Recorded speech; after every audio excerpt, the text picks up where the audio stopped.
Ахмед Халыев, фотограф из Туркменистана, с 5 лет занимается созданием картин. Свою первую картину, изображающую туркменского скакуна, он нарисовал, чтобы отец ему купил велосипед. С этого все и началось. Учился в художественной школе, а затем в художественной академии Туркменистана на факультете живописи. Будучи студентом, начал интересоваться фотографированием, а затем втянулся и в это дело. К концу обучения в академии приобрел свой первый фотоаппарат.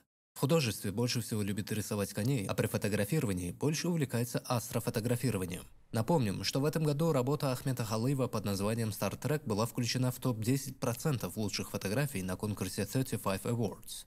Чтобы снять это фото, Ахмед специально выехал на природу в отраб горы Гала, где провел сутки, фотографируя степь, а также ночное небо.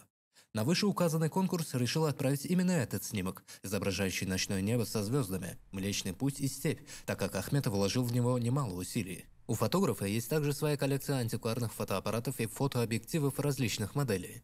Некоторые из них он даже использует в своей деятельности.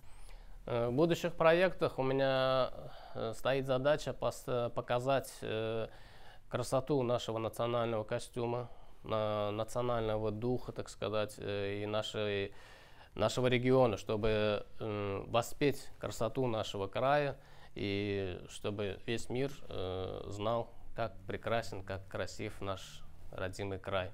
И я стараюсь передать вот это вот чувство патриотизма моему преемнику Хошхелли, чтобы он также пытался все это осознать и тоже чтобы внес свою, так сказать, активную лепту. Ученик Халыева, Хошхелди Гараджаев, также любит и художество, и фотографирование.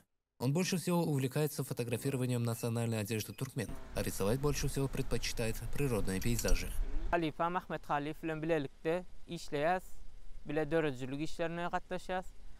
Esas biz Ahmet Halif ile ilkinci səfər Sarıqt Babayev heykeltaraş, onun soxanasında heykelləri almağa öğrenip başladı. Вместе со своим учителем он часто выезжает на природу, в предгорье Капитага или в степь, где они вместе образуют творческий тандем и создают совместные картины.